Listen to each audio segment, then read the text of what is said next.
चलो, तो आज अपन नया टॉपिक स्टार्ट कर रहे हैं, डीसी जनरेटर की ईएमएफ समीकरण।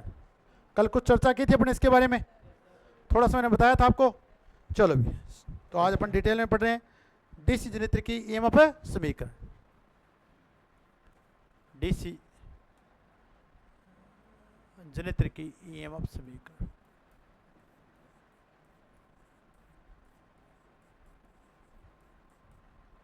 बहुत ही इंपॉर्टेंट टॉपिक है, आपका समझा हुआ होगा तो आपको अच्छे समझ में आएंगे इसके क्वेश्चन। आज मैं क्वेश्चन भी कराऊंगा आपको इसके।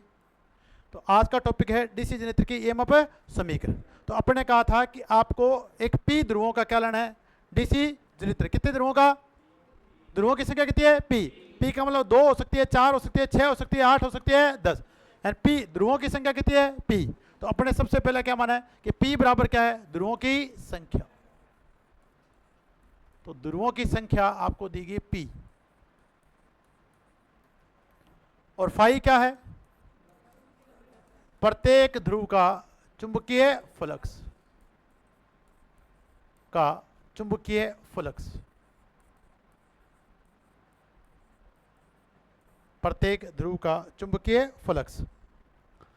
एन बराबर, जेड बराबर क्या है, आर्मेचर में चालकों की संख्या।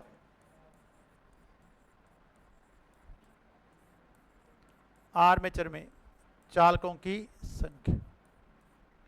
फिर अपने पढ़ा था ए बराबर क्या है, समानांतर पथों की संख्या।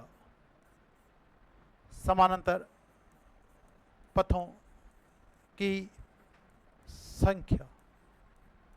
एन बराबर क्या है, जनरेटर की घूर्णन गति की घूर्णन गति। और ये आपको लेनी है आरपीएम में। किसमें लेनी है, आरपीएम, रोटेशन प्रति मिनट। रोटेशन प्रति मीटर नहीं, रोटेशन प्रति मिनट, आरपीएम। 1 मिनट में लगाए गए चक्रों की संख्या। अब देखिए, तो अपने कहा था अगर आपके पास एक पी ध्रुवों, कितने ध्रुवों का, पी ध्रुवों। तो मैं इधर डायग्राम बना रहा हूं इसके साथ में आपके लिए।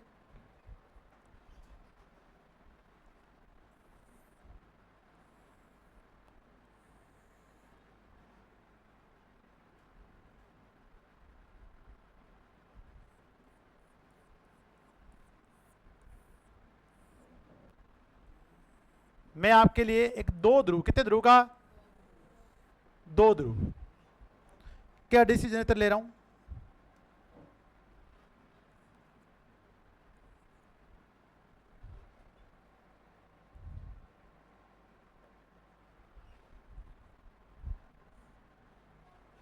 आपके पास डीसी जनरेटर है 2 ध्रुवों का।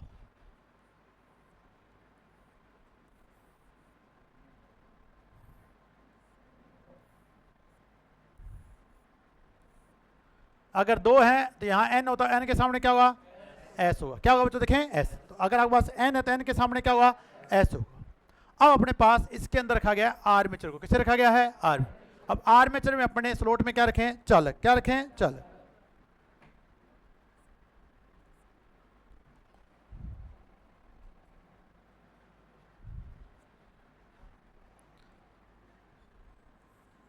ये आपका आर्मेचर है, और आर्मेचर में इस तरह से बनाए हैं स्लॉट, और इन स्लॉट्स में रखे जाते हैं आर्मेचर चालकों को।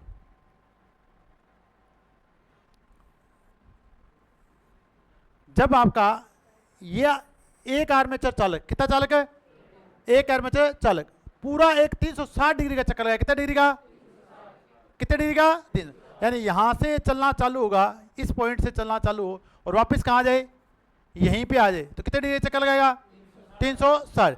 अब 360 डिग्री का चक्कर लगाया तो बताओ इस फ्लक्स को, ये इसके द्वारा जो चुंबकीय फ्लक्स पैदा होगा उसको काटे नहीं काटेगा, यहाँ पे कितनी बार काटेगा, 1 बार। और वापस इसको कितने काटे मारेगा, 1 बार। तो 1 और 1 कितनी बार काटेगा, 2 बार। तो प्रत्येक चालक कितनी बार फ्लक्स काटेगा, 2 बार। अपने पास पोल कितने हैं, 2। कितने हैं, 2। अगर पोल पी की जगह, एक से, अगर पोल पी की जगह, अगर पोल 2 की जगह पी है तो कितनी बार फ्लक्स कटा, अरे पी गुणा में फाई, पी गुणा में फाई।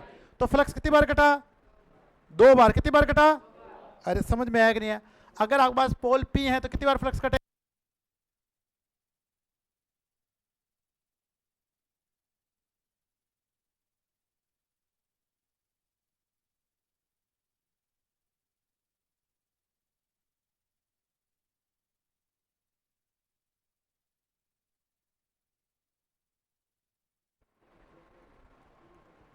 यानी कहने का मतलब ये है कि अगर आपके पास कितने पोल हैं?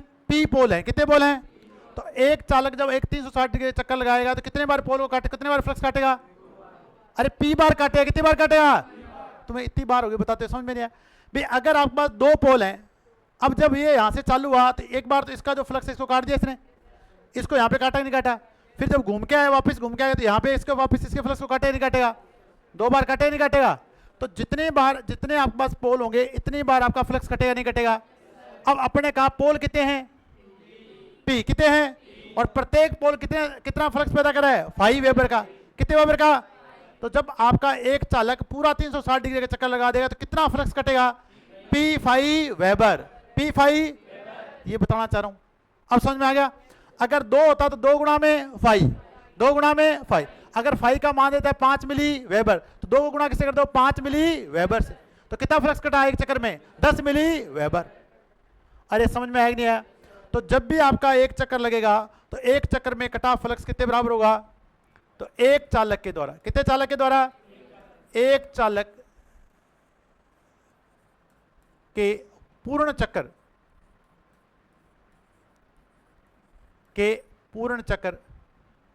में कटा फ्लक्स। बताओ क्या लिखूं? ध्रुवों की संख्या गुणा में फ्लक्स प्रति पोल। अब ध्रुवों की संख्या कितनी बताइए आपको?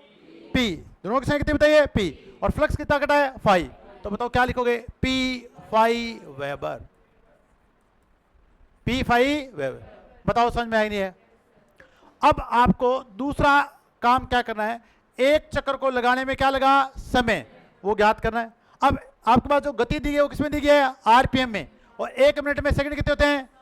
60 में n का भाग दोगे, n में 60 का भाग दोगे। क्या आपको चक्रों की संख्या निकालनी है? समय निकालना है। समय निकालना, 60 में किसका भाग दोगे? n का। तो एक चक्कर को लगाने में लगा समय, एक चक्कर को लगाने में लगा समय।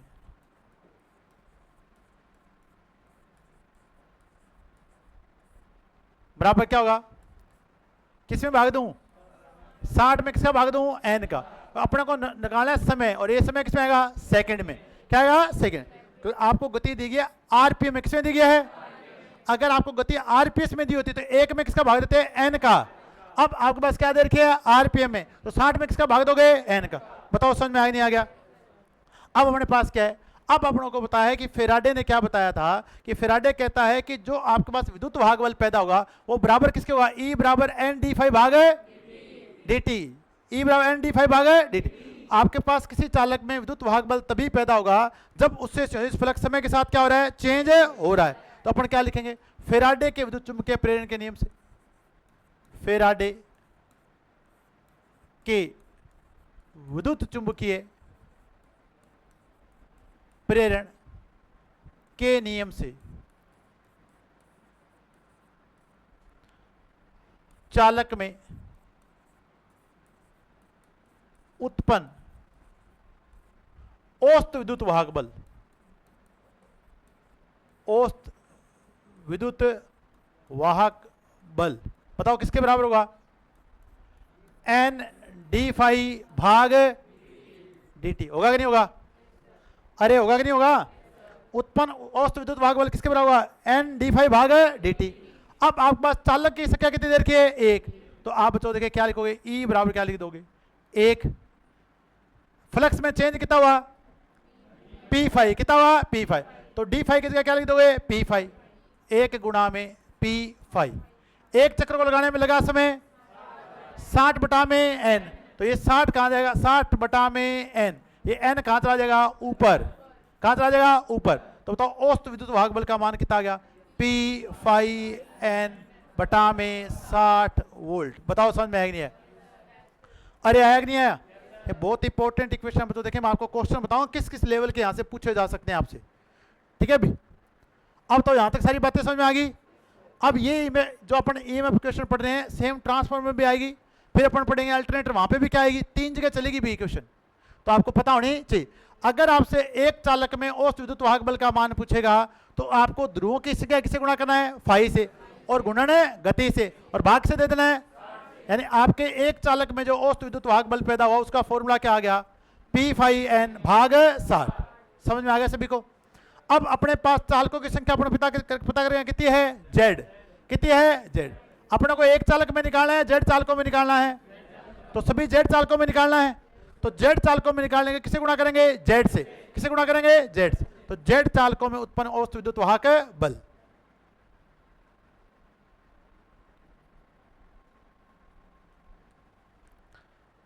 जेड चालकों में उत्पन्न औसत विद्युत वाहक बल,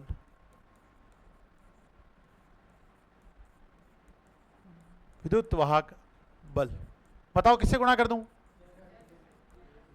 पी फाई एन बटा में 60, वो किससे गुणा कर दें, किससे गुणा कर दें, जेड। तो टोटल जो आपके पास जेड चालक है उनमें विद्युत वाहक बल का पता लग जाए नहीं लग जाएगा। तो जेड चालकों में बताओ कितना वोल्टेज पैदा होगी, पी फाई एन बटा में 60 गुणा में जेड। अब आपसे क्वेश्चन पूछा गया, सुनना इस क्वेश्चन को। आपको कहा गया कि आपके पास एक जनित्र है जिसके एक चालक में उत्पन्न विद्युत वाहक बल का मान 2 वोल्ट है। कितने वोल्ट है? अगर आपके पास चालक 200 है, कितने हैं, तो बताओ कितना विद्युत वाहक बल पैदा हो रहा है, 200 गुणा में 2 गुणा में 200, तो टोटल विद्युत वाहक बल कितना पैदा हो रहा है, 400। अरे समझ में आ रही है? टोटल जो विद्युत वाहक बल पैदा हो रहा है 200 चालकों में कितना वोल्ट हो रहा है, कितना वोल्ट हो रहा है, 4। अभी आपको कुछ समांतर पथ वगैरह नहीं दिए, टोटल अगर आपसे विद्युत वाहक बल पूछेगा तो किससे गुणा कर देना है, जेड से। परंतु आपके पास है समांतर पथों की संख्या, 400 के 400 चालक आप एक ही रास्ते में नहीं लगा सकते, उनको करोगे आधे आधे। क्या करोगे, आधे प्लस वाले आधे, आधे प्लस वाले आधे माइनस वाले। तो अगर आपके पास न्यूनतम समांतर पथों की संख्या पूछे कितनी हो सकती है, 2, अधिकतम कितनी भी हो सकती है। अब आपके पास समांतर पथों की संख्या कितनी है, ए। तो अगर आप जेड में किसका भाग दे दोगे, ए का, तो आपको मिल जाएगी जनित्र की आउटपुट वोल्टेज प्रत्येक समांतर पथ की। कौन से समांतर पथ की? तो अब अपन लिखेंगे प्रत्येक समांतर पथ की या प्रत्येक समानांतर पथ में उत्पन्न औसत विद्युत वाहक बल, उत्पन्न औसत विद्युत वाहक बल। अब प्रत्येक वाले में तो किससे भाग देते हैं, ए से। अपन कहते हैं मेरे पास 12 केले हैं, कितने केले हैं, मेरे को 4 जनों में देना, प्रत्येक को कितने आएंगे, 12 भाग है 4, 3 आए नहीं आएंगे। तो जब भी प्रत्येक वर्ड लेते हैं क्या करते हैं, भाग। तो अब यहां किससे भाग देते हैं, ए से।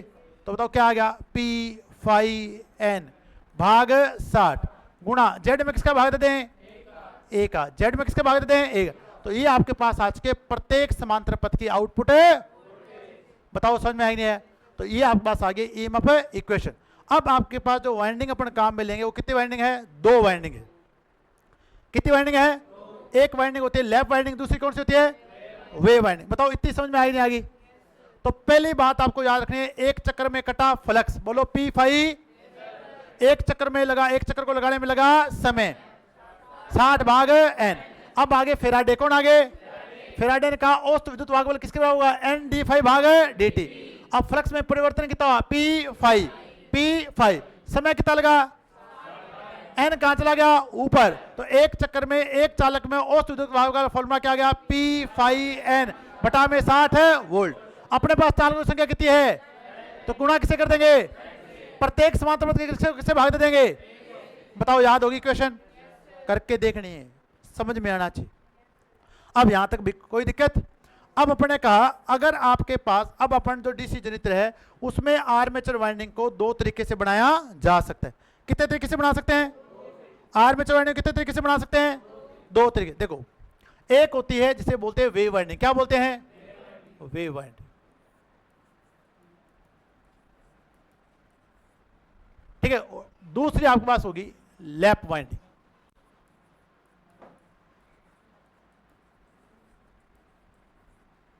दूसरी अपने पास क्या हुई, लेफ्ट वाइड। अब देखिए, अब अगर आपको आउटपुट वोल्टेज क्या चाहिए, ज्यादा चाहिए, क्या चाहिए, ज्यादा। अगर आपको आउटपुट वोल्टेज क्या चाहिए, ज्यादा, तो आपके पास समांतर पथों की संख्या क्या करेंगे, कम करेंगे। क्या करेंगे, कम। देखो क्यों भी, अगर अपन किसी संख्या को भाग दे रहे हैं, किसी संख्या को क्या दे रहे हैं, भाग दे रहे हैं, तो बताओ संख्या छोटी होती है बड़ी होती है? अरे अगर बड़ी संख्या से भाग देते जा रहे हैं तो संख्या बताओ क्या हो जाएगी, छोटी। देखो आप यहां से इस चीज को देखो, अगर मैं इस a का मान बढ़ाता जाऊंगा तो क्या यहां पर e का मान घटेगा नहीं घटेगा? बताओ समानुपाती की विलोमानुपाती है, समझ में आएगी नहीं है? अगर मैं इस a का मान कम रखूंगा तो e का मान ज्यादा मिलेगा नहीं मिलेगा? e बताओ क्या है, औसत विद्युत वाहक है। अगर आपके a कम है तो e क्या मिलेगा, ज्यादा। और अगर a ज्यादा है तो e क्या मिलेगा, कम। क्या मिलेगा, कम। बात समझ में आई नहीं आई? अब आप वापस यहां देखो, तो अपने पास एक तो वेव है, दूसरी क्या है, लैप, और तीसरी अपने पास बच्चों देखे पावर है। क्या बच्चों देखे, पावर। ये वाइंडिंग नहीं, अपन पावर के बारे में बात करूंगा, पावर बताऊं क्या हो। अगर मैंने कहा कि अगर आप वेव वाइंडिंग बनाते हो, क्या बनाते हो, तो यहां a बराबर अधिकतम कितने हो सकते हैं, 2। a बराबर अधिकतम कितने हो सकते हैं, तो समांतर पथों की अधिकतम संख्या कितनी होगी, 2। अगर आप 2 से भाग दोगे तो संख्या बताओ बड़ी मिलेगी नहीं मिलेगी? तो यहां पर आपको आउटपुट में विद्युत वाहक बल ज्यादा मिलेगा, कम मिलेगा, क्या मिलेगा, ज्यादा। यानी यहां पर आपको जो आउटपुट वोल्टेज है उसका मान क्या हुआ, ज्यादा। क्या हुआ, ज्यादा। अब अगर अपन बच्चों देखिए पावर की बात करें, क्या करें, पावर। पावर आपके पास गुणा होता है V और I का। अब मैं यहां पे लेके आऊं पावर, तो पावर V बराबर क्या होता है, P बराबर क्या, V गुणा में I। अगर इस पावर का मान हमेशा क्या रहता है, कांस्टेंट। क्या रहता है, अगर आप 2 किलोवाट का अगर जनरेटर बना के लेके आओ तो उसकी पावर हमेशा कितनी रहने वाली है, 2 किलोवाट ही रहने वाली। अब मैंने कहा अगर मैं V का मान बढ़ाता हूं, इसका मान क्या है, कांस्टेंट। क्या है, अगर V का मान ज्यादा तो I का मान कम हो जाए, नहीं हो जाएगा? अरे होगा कि नहीं होगा? एग्जांपल लेते हैं, तो देखें, मान ले कि अपने पास कितना किलोवाट बनाना है, 2 किलोवाट। कितना बनाना है, 2 किलोवाट। P आपको दे दिया है 2000 वाट। कितने वाट दे दिया है? अब मैं कहूं कि मेरे पास V का मान कितना है, 400। कितना है, V का मान कितना है? अब 400 को अपन 2000 बनाना चाहते, किसे गुणा कर देंगे, 5 से 50 से? अरे 5 से 50 से, 5 से। किसे गुणा कर देंगे, 5 से। कर दिया गुणा मैंने 5 से। कितना बन गया बताओ, कितना बन गया? अब इस 2000 को 2000 रखना है। अगर मैं इस वोल्टेज को बढ़ाऊंगा तो बताओ धारा का मान कम करना पड़ेगा, नहीं करना पड़ेगा? अगर मैं इसको बढ़ा के 400 की जगह कर दूं 800, कितना कर दूं, क्या इसे 2.5 करना पड़ेगा, नहीं करना पड़ेगा? समझ में आ गया? इस V के मान को बढ़ा के मैं 1000 कर दूं, कितना कर दूं, तो इसको घटा के 2 करना पड़ेगा, नहीं करना पड़ेगा? तो अब आपको समझ में क्या आया कि अगर मैं वोल्टेज के मान को बढ़ा रहा हूं तो लगातार धारा के मान को कम करूंगा, नहीं करूंगा? तो अगर आपके पास यहां वोल्टेज, आउटपुट वोल्टेज का मान ज्यादा है तो बताओ धारा का मान कम होगा, ज्यादा होगा? तो आउटपुट धारा का मान क्या होगा, कम होगा। मैं आपको क्वेश्चन कराऊंगा, निश्चिंत रहिए आप। आउटपुट धारा का मान क्या होगा, कम होगा। तो पावर क्या रखनी है आपको, कांस्टेंट। क्या रखनी है, समझ में आ गया? अब यहां देखिए, यहां उल्टा है, यहां A बराबर क्या होता है, P होता है। क्या होता है, P। यानी ध्रुवों की संख्या के बराबर होती है समांतर पथों की संख्या। A बराबर क्या होता है, P। यानी A बराबर P का मतलब है अगर A बराबर यानी P बराबर 2 है तो क्या वेव वाइंडिंग ही होगी या लैप भी होगी? अगर A बराबर 2 है तो कभी भी लैप वाइंडिंग है नहीं होगी। अगर A बराबर 2 से ज्यादा है तो ही क्या होगी, लैप। फिर तो वेव कर लो ना आप, लैप क्यों कर रहे हो? फिर क्या करो, वेव करो। अब अगर आपके पास A बराबर क्या है, A की संख्या 2 से क्या है, ज्यादा, तो वाइंडिंग कौन सी करोगे, लैप। अब तो देखें मैंने संख्या का मान, देखो इस A का मान बढ़ा दिया है। अब A का जब मान बढ़ाते तो बताओ E का मान घटता है कि नहीं घटता? तो E समान विलोमानुपाती किसके है, समझ में आई नहीं है? तो अगर इनकी संख्या बढ़ाऊंगा तो आउटपुट वोल्टेज का मान घटेगा नहीं घटेगा? अरे बताओ घटेगा नहीं घटेगा? तो अब आउटपुट वोल्टेज का मान बताओ यहां पे क्या हो जाएगा, कम। क्या हो जाएगा, कम। परंतु आपके पावर क्या रहेगी, अभी भी क्या रहेगी, कांस्टेंट। क्या रहेगी, कांस्टेंट। अब वापिस अब इस क्वेश्चन पे लेके आते हैं। अगर मैं कहूं इसको घटा के मैं कितना कर दूं, 200। कितना कर दूं, तो इसे बताओ 2000 बनाने के किसे गुणा करना पड़ेगा, किससे गुणा करना पड़ेगा 10।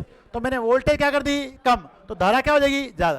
तो अगर आप बात देखिए समांतर पदों की संख्या कम करोगे तो वोल्टेज क्या हो जाएगी, अरे क्या हो जाएगी कम। तो वोल्टेज आउटपुट वोल्टेज क्या होगी कम होगी, तो धारा क्या होगी, आउटपुट धारा क्या होगी, बताओ समझ में आएगी नहीं। जस्ट एक दूसरे क्या चलते हैं उल्टे। देखो वोल्टेज ज्यादा वोल्टेज कम, धारा कम धारा ज्यादा, धारा कम धारा ज्यादा। आपको समांतर पथों की संख्या का सीधा सा कंसेप्ट बताता हूं। जब भी अपने पास बच्चों देखिए मान लो कि एक चौराहा है, कितना क्या है चौराहे पर आपको भीड़ ज्यादा मिलेगी कम मिलेगी, तभी वहां क्या बनाते हैं चौराहा, क्या बनाते हैं चौराहे। और अगर केवल 2 ही रोड है तो बताओ भीड़ ज्यादा मिलेगी कम मिलेगी, कम मिलेगी। तो जितने ज्यादा रास्ते इसलिए बनाए जाते हैं कि धारा आसानी से प्रवाहित हो सके। तो जब ज्यादा धारा होती है तो वाइंडिंग बनाते हैं लैप, क्या बनाते हैं। और जब धारा कम होती है तो वाइंडिंग कौन सी बनाते हैं, और धारा कम होगी तो ज्यादा क्या हो जाएगी, और धारा अगर कम है तो धारा ज्यादा है तो कम क्या हो जाएगी, पावर क्या रहेगी कांस्टेंट। तो अगर आपका लैप है चाहे क्या है वेव, पावर कभी भी चेंज है, क्या चेंज होती है वोल्टेज और धारा। वोल्टेज कम है तो क्या है लैप, अरे वोल्टेज कम है तो क्या है धारा ज्यादा तो भी क्या है, वोल्टेज ज्यादा तो क्या है, और धारा कम है तो क्या है। बताओ याद हुआ कि नहीं हुआ। अभी अपने क्वेश्चन करेंगे आपको समझ में आएगा सब। अब आपकी जो इक्वेशन है वो यहाँ कंप्लीट हो चुकी है। अब अगर आप यहाँ पे a बराबर 2 रखते हो, क्या रखते हो, तो वाइंडिंग कौन सी बन जाएगी, और a बराबर p रखते हो तो क्या बन जाएगी, क्या बन जाएगी लैप। बताओ समझ में आएगी नहीं है। कौन सी वाइंडिंग उच्च धारा के लिए डिजाइन की जाती है, कौन सी वाइंडिंग, कौन सी वाइंडिंग कम धारा के लिए डिजाइन की जाती है 11। इसके क्वेश्चन पूछे जाते हैं। देखो कल अपने क्वेश्चन किया था, देखो यहां से ये रह गया था, पढ़ो इस क्वेश्चन को क्या दिया गया।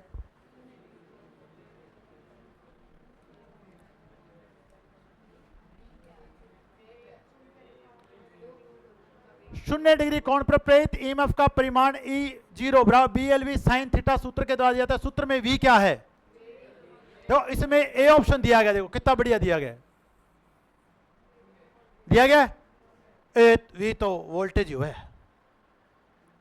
इसलिए उसने कौन सा ऑप्शन दिया है, क्या ऑप्शन दिया है, ए ऑप्शन दिया है कि आओ और फंसो और फेल हो जाओ। दिया कि नहीं दिया। तो फिर क्या होता है वी क्या होता है, लूप घूर्णन का, लूप घूर्णन का वेग। बताओ समझ में आया कि नहीं है, अरे आया कि नहीं आया। मैं जो करवा रहा हूं ना आपको मिलने वाले हैं एग्जाम में क्वेश्चन, फिर आपको सर ये भी आता है ये भी आता था, पर मैं काश पढ़ के जाता। डीसी जनरेटर का ईएमएफ समीकरण होता है, बताओ। अब आपको एक चालक की वोल्टेज याद रखनी है, पहले तो बोलो P5 बटा P5 को किससे गुणा करोगे, N से, किससे गुणा करोगे, भाग से, कितने चालक हैं, Z में किससे भाग दोगे, A से। तो बोलो क्या ऑप्शन दिखाई दे रहा है आपको, 5ZNP 60A हो गया। देखो P5Z आया था, किससे भाग दिया था, चल ज्यादा चालक कितने थे जेड, जेड में किसके भाग दिया था। बताओ आंसर आया नहीं है, बताओ कोई दिक्कत। दोनों क्वेश्चन हो गए आपके, ये वाला डी कैसे आएगा, चुंबकीय रेखाओं के द्वारा कटिंग बल का वेग, ये कौन सा था, कटिंग नहीं होता, चुंबकीय बल रेखाओं को तो काटता है। लूप घूर्णन का वेग, जब भी बेटा अपन क्या करते हैं, ये अपन लूप बना रहे थे कल, अपन बार बार बता रहा था मैं ऐसे बना हुआ, ठीक है, इसे बोलते हैं लूप, क्या बोलते हैं लूप, ठीक है, लूप घूर्णन का वेग।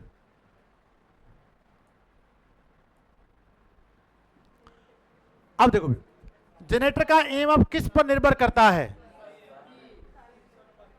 देखो एक होता है समानुपाती और एक होता है निर्भर करना। क्या होता है, जब समानुपाती निकालते हैं तो जितने भी कांस्टेंट होते हैं उनको हटा देते हैं, जब क्या निकालते हैं समानुपाती तो जितने भी कांस्टेंट होते हैं उनको हटा दे। तो अपन इक्वेशन क्या पढ़ के हैं बताओ, E बराबर P5, बोलो P5N भाग 60 गुणा Z भाग, जो मैंने क्रम बताया ऐसे याद रखना, मजा आएगा थोड़े दिनों बाद। आओ तो क्या ध्रुवों की संख्या को बदल सकते हो, क्या Z को बदल सकते हो, क्या A को बदल सकते हो, क्या 60 को बदल सकते हो। तो अगर आप इन सब कांस्टेंट को हटा दोगे तो आपके पास आएगा E समानुपाती N5। क्या समानुपाती पूछा है कि निर्भर पूछा है? तो निर्भर पूछा तो बताओ पोल की संख्या क्या होता है कि नहीं होता? होता है, P लिखा है। फ्लक्स प्रति पोल होता है, समांतर पथों की संख्या होता है, चालकों की संख्या होता है, तो इन सभी। और अगर पूछता के समानुपाती होता है चुंबकीय फ्लक्स और घूर्णन गति। क्लियर हो गया? सेकंड क्वेश्चन आ गए सारे। अगला क्वेश्चन देखिए, ठीक है भाई। अभी कराता हूं एक बार को, अभी करवाएंगे एक बार। ये देखो, सबसे पहले आप ये क्वेश्चन करें, करो सभी क्वेश्चन को, वो भी करवाऊंगा। करो इस क्वेश्चन को।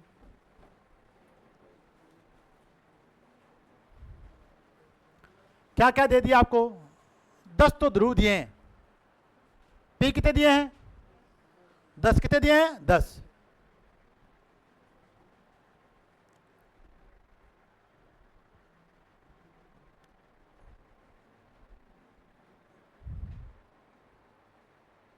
करें भी करें।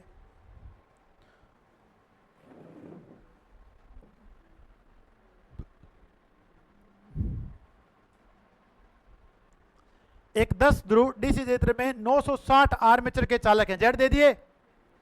वह 20 मिली वेबर के फ्लक्स प्रति पोल जो कि 600 आरपीएम प्रति मिनट पर है, एन दे दिया। जब आर्मेचर को सिंप्लेक्स वेव वाइंडिंग, वाइंडिंग कौन सी दे दी? वेव वाइंडिंग से जोड़ा जाता है तो इसमें उत्पन्न विद्युत वाहक बल का मान ज्ञात करें। करो भी, सोल्व करो।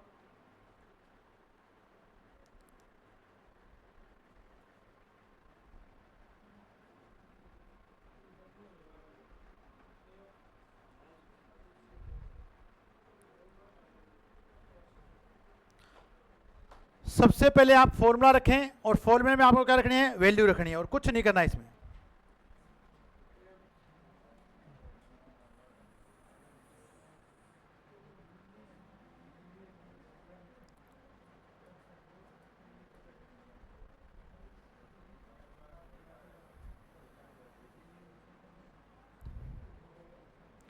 देखिए इधर आपको क्या निकालना है? ई निकालना है। क्या निकालना है? ई। P फाई N भाग 60 गुणा में Z बटा में A। इस इक्वेशन में मान रखो और सोल्व कर दो, कुछ नहीं। P आपको दे रखे हैं 10, क्या दे रखे हैं? 10। फ्लक्स प्रति ध्रुव कितना दे रखा है? 20 मिली वेबर, 20 गुणा में 10 की घात -3। N आपको दे रखे 600, क्या दे रखी है? 600। Z आपको कितने दे रखे हैं टोटल बताओ? 960। आ गया समझ में? बटा में 60। और अगर आपके पास वाइंडिंग वेव है तो A बराबर कितना लिखोगे? 2। अब आप इसको कितना सिंपल कर सकते हो देखो, इधर देखो सारे बोर्ड पे कितना सिंपल आप इसको कर सकते हो। देखो इधर बताता हूं, मैं बताता हूं सारे, इधर देखना कैसे करते क्वेश्चन। इधर देखो सारे, सबसे पहले इस 60 को काटो। आप काट दोगे? इस 60 को काटो तो कितना कटा? 100। हो गया काम इसका? 10 पे कटेगा, ठीक है भाई। 60 काम भी 10 पे कटे, कितने पे कटेगा? 10 पे। इसको 60 को काट दिया मैंने, तो ये कितना कितना कटा आपका? 10। हो गया काम इसका? अब बताओ हो गया कि नहीं हो गया? अब आप देखो इस 10 की घात -3 का काम करते हैं अपन। 1 2 3, ये गया? अरे बताओ गया कि नहीं गया? देखो कितना आसान हो जाए, देखना आप। ठीक है, अब क्या बचा? 2 से, अब बताओ 960 अकेला बैठा ही नहीं बेटा, तो आपका आंसर कितना आ गया? 960 वोल्ट। अब आप कैसे कैलकुलेशन करते हैं वो राम जाने। ये क्वेश्चन मात्र 10 सेकंड है। कितने सेकंड का? 10 सेकंड में हो गया कि नहीं हो गया बताओ? अरे हुआ कि नहीं हुआ? इतना ही टाइम लगना चाहिए। अब आप पता नहीं कौन सी समीकरण लेके बैठे हो जाएगा अब? चलो अगला क्वेश्चन देखो भी, अगर ये हो जाएगा तो ये कर दो। अब इस क्वेश्चन में पढ़ो क्या पूछा गया आपसे। एक 6 ध्रुव, कितने ध्रुव है? एक 6 ध्रुव डीसी क्षेत्र में आर्मेचर की तरंग वाइंडिंग, कौन सी वाइंडिंग है? तरंग। तरंग वाइंडिंग का मतलब वेव वाइंडिंग। कौन सी वाइंडिंग है? वेव वाइंडिंग को किया गया है। पहले कौन सी वाइंडिंग की गई है? वेव। यदि आर्मेचर को पुनः लैप के रूप में, किसमें रूप में? लैप के रूप में वाइंड किया जा गया है तो प्रेरित विद्युत वाहक बल हो जाएगा। अभी मैंने आपको बताया था ई विलोमानुपाती होता है समांतर पथों की संख्या के, किसके? समांतर पथों की संख्या। बताओ समांतर पथों की संख्या बड़ी है घटी है? अरे घटी के बड़ी है? जो घटी कह रहे हैं हाथ खड़े कर दो, घटी है जी। अरे लैप में बढ़ती है घटती है? कितने गुना बड़ी है? कितने गुना बड़ी है? तो 3 गुना बड़ी है। आउटपुट वोल्टेज बढ़ेगी घटेगी? कितने गुना घट जाएगी? कोई पावर क्या रहेगी? कांस्टेंट। क्या रहेगी? देखो ऐसा आंसर है कहीं पे? अरे है क्या? अरे है क्या? 6 गुना बढ़ जाएगी? गलत है। 6 गुना घट जाएगी? बिल्कुल गलत है। 3 गुना बढ़ जाएगी? बिल्कुल गलत है। 3 गुना घट जाएगी। सही है क्या? अरे ये तो सही है, टिक कराओ ना इस पे।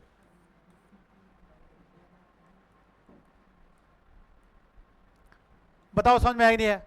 अभी मैंने आपको कंसेप्ट कराया था ये। अरे करवाया कि नहीं करवाया? तो अगर आपकी समांतर पथों की संख्या बढ़ती है तो आउटपुट वोल्टेज का मान है घटता है, और अगर घटती है तो बढ़ता। अभी तो करवाया है, अभी भी कहीं कैसे हाँ भाव अजीब से आ रहे हैं मुंह पे। नहीं समझ में आया? अरे नहीं आया? अरे अभी मैं क्वेश्चन कराने वाला हूं। अभी मैं और क्वेश्चन कराऊंगा तो मैं आएंगे समझ में। कर्ण अर्जुन आए थे क्या? तो क्वेश्चन भी आएंगे।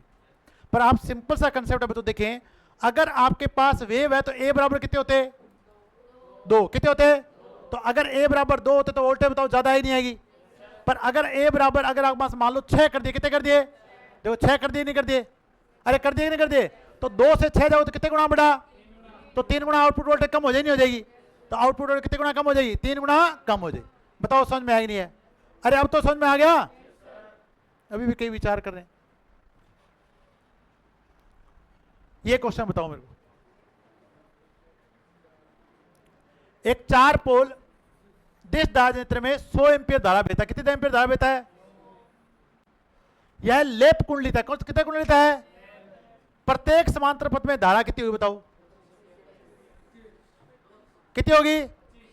25 एम्पीयर। कितनी होगी? अब समांतर पथों की संख्या कितनी है? टोटल धारा कितनी है? प्रत्येक में कितनी जाएगी? 100 भाग तो कितने एम्पीयर जाएगी? 25 एम्पीयर। कितने एम्पीयर जाएगी? अरे समझ में आएगी नहीं है? जितने समांतर पथ बनाओगे उसमें धारा आपकी बढ़ती चली। अगर इसमें कहता समांतर पथों की संख्या 10 है, कितनी है? तो 100 में किसका भाग देते हैं? 10 का। कितने एम्पीयर आता? 10। अब इसका आंसर कितना आएगा? अब बताओ इसका आंसर क्या आएगा? तो अगले क्वेश्चन का ये बताओ।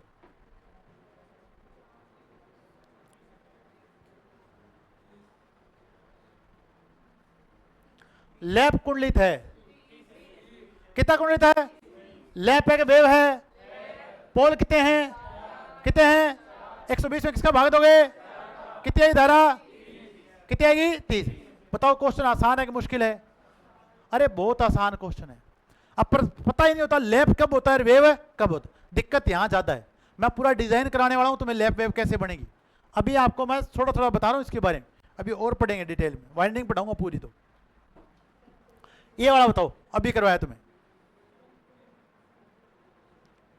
कौन सी वाइंडिंग है? वेव। कौन सी है? वेव। वेव में मैं आपको बताया था, बताओ क्या ज्यादा होती है? वोल्टेज ज्यादा, धारा? वोल्टेज ज्यादा, धारा कम। तो देखो कम धारा सही है? कम धारा सही है? अरे धारा कम होती है, सही है? कम वोल्टेज गलत है। गलत होगा नहीं हुआ? कम वोल्टेज गलत है। कम धारा सही है। अधिक है वोल्टेज सही है कि नहीं सही? अधिक धारा और अधिक वोल्टेज बिल्कुल है गलत है। बताओ क्या आंसर आया? बताओ सिंपल सिंपल से कंसेप्ट समझ में आ रहे हैं नहीं आ रहे? बताओ।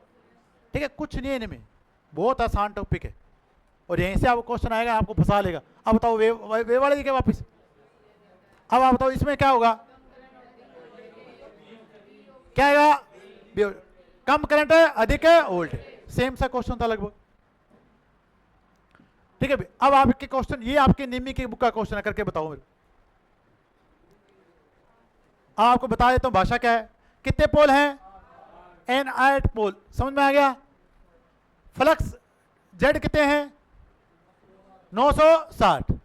और कितने हैं? फ्लक्स कितना है प्रति पोल? 20 मिली वेबर। आरपीएम कितने हैं? कितने हैं? 500। Calculate the EMF generator when the armature winding is simplex है। कौन सी वाइंडिंग है? अरे लैप वाइंडिंग कौन सी है और सिंप्लेक्स है वेव वाइंडिंग, दोनों में चेक करो, आपको पता चलेगा कौन से में वोल्टेज ज्यादा आई, कौन से में करंट कम आई, क्या रहेगा। देखो करो इसमें करो, पहले आपके पास किसके लिए निकालो, लैप के लिए, फिर किसके लिए निकालो, वेव के लिए।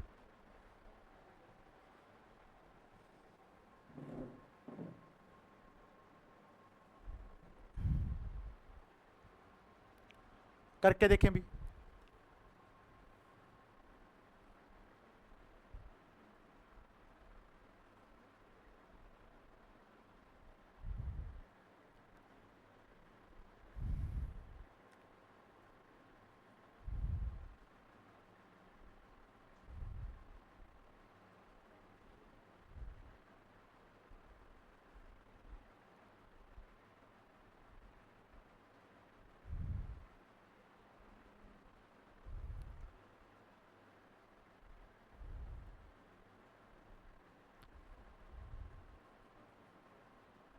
अगर आप एक का आंसर निकालोगे दूसरे का अपने आप आ जाएगा। कितने का आंसर निकालो, एक का, दूसरा अपने आप आ जाएगा बस।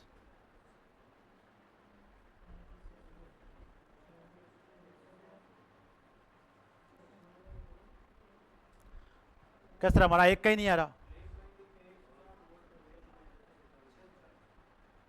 हाँ भी क्या क्या आंसर आए, 160 और 600। कुछ समझ में आ रहा है कि तुम्हें, कौन सी वोल्टेज ज्यादा बताओ मेरे को। अरे कौन सी में ज्यादा है, वोल्टेज हमेशा कौन सी में ज्यादा होगी, वेव में। कम कौन सी में होगी, धारा सबसे ज्यादा कौन सी में होगी, लैप में। कम कौन सी में होगी, वेव में। सिंपल सा कंसेप्ट है। अब आप इस क्वेश्चन को मैं करवाता हूं, देखो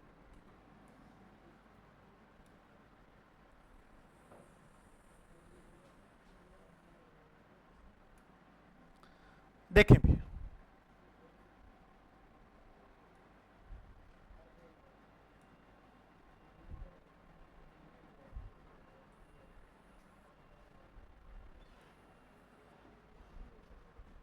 सबका आंसर आएगा नहीं बोले तो बताओ। आप सिंपल सा तरीका लगाना है, कुछ नहीं करना। आप क्वेश्चन से मत डरा करो, क्वेश्चन बहुत आसान होते हैं।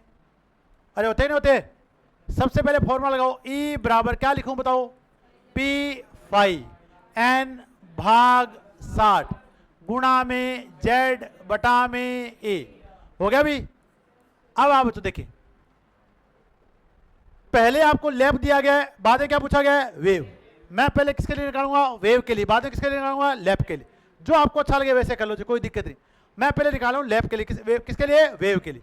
आओ देखो, पोल कितने हैं, 8, फ्लक्स है 20 गुणा में 10 की घात -3, एन है 500, कितने हैं, जेड है 960, सही है क्या, अरे सही है क्या, 60 गुणा में ए बराबर कितना लिख रहा हूं, 2। मैं निकाला हूं ई किसमें, वेव में। ई किसमें, वेव में। अब आप देखो, अभी अपने काटा था, फिर काटना बताता हूं आपको। क्या 6 के पहाड़े में 996 आता है क्या, 96 आता है क्या, अब बताओ 6 का पढ़ा तो आता कि नहीं आता। अरे 16 6 का 96 होता है क्या। ठीक है, सबसे पहले आप इसी का काम करो। ठीक है, इसको काट दो। कितनी बार कटा, 16 बार। कितनी बार कटा, अरे सही है क्या, पूरा 60 से कटेगा तो कितनी बार कटेगा, 16 बार। सही है, काम हो गया इसका तमाम। चलो अब आप यहां से देखो, इसको काट दो आप 10 से। काट दिया आपने 10 से, अरे काट दिया, नीचे कुछ नहीं बचा, नहीं बचा। अब आप 0 कटाओ, 1 2 और 3 उड़ा दिया इसको। अब बताओ आपके पास क्या बचा हुआ है, 8 5 और इधर क्या बचा है, 16। 8 गुणा में 5 गुणा में 16। ठीक है भाई। अब 16 5 कितने होते हैं, 80। 80 को 8 से करोगे कितने हो, 640। तो बताओ 640 वोल्ट है कि नहीं है। अब अगर आप इसको लैप बनाओगे, क्या बनाओगे, तो जब आप लैप बनाओगे तो समांतर पदों की संख्या कितने गुना बढ़ जाएगी, कितने गुना, 4 गुना।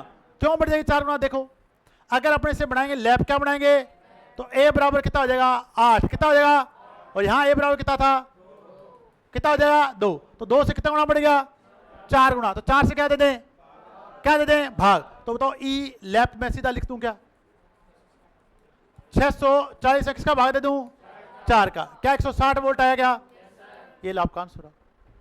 आपको कैलकुलेट करने की जरूरत थी ही नहीं सेकंड वाले में। अरे सही है क्या, नहीं आता तो करके देख लो इसको, सेम आंसर है। बता देता हूं आपको, देखो ई लैप 8 गुणा में 20 गुणा कितना है,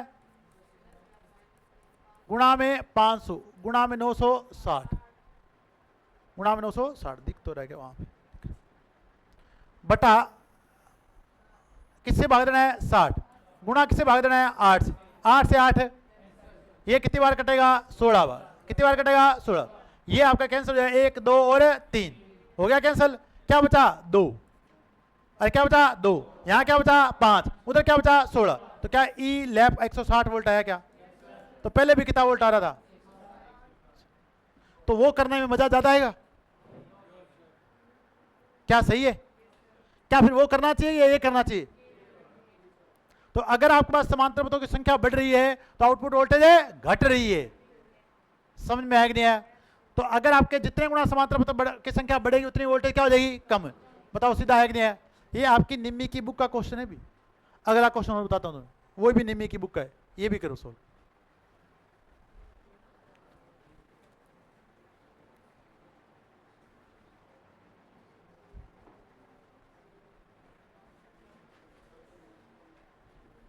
समझा दो हिंदी में, अरे समझाऊं क्या, देखो भी कितने पोल हैं 4 pole, having a simplex wave wound, कौन सा बाउंड है वेव बाउंड, स्लोट्स कितने हैं 51, प्रत्येक स्लोट में चालक कितने हैं 20, ठीक है भी, आपको क्या निकालना है आरपीएम कितने दिए हैं 1500, फ्लक्स पोल कितना है 7 मिली वेबर,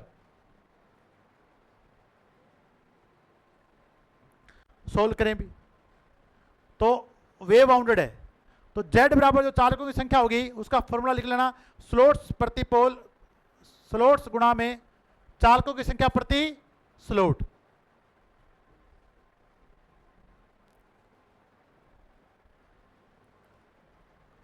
तो कुल चालकों की संख्या लिख लेना भी इसमें,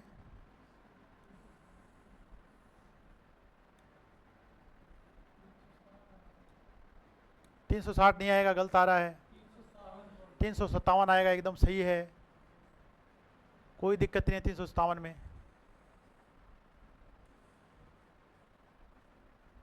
357 आ रहा तो एकदम एक्यूरेट है,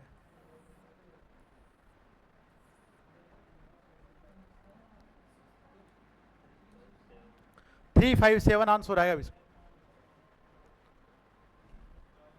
तो कुल चालकों की संख्या, कुल चालकों की संख्या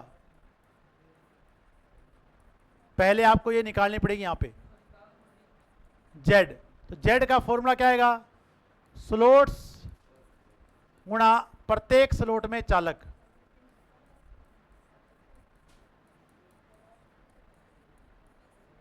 बताओ कितने स्लोट हैं 51 और मेघ में कितने हैं 20, तो ये कितना हो गया 20 है कम, ये 20 आ गया, असलाई कितनी 2, ये कितना आ गया 100 और 2 कितना हो गया 102, 1020, तो इसमें जो टोटल चालक आपके पास सकते हैं 1020, अब इसको सोल्व कर दो, अरे वाह नहीं हुआ सोल्व, आ गया 357 सभी का आंसर, चलो भी चेक करते हैं अगर आ गया तो आपको निकालना है ई का मान फाई,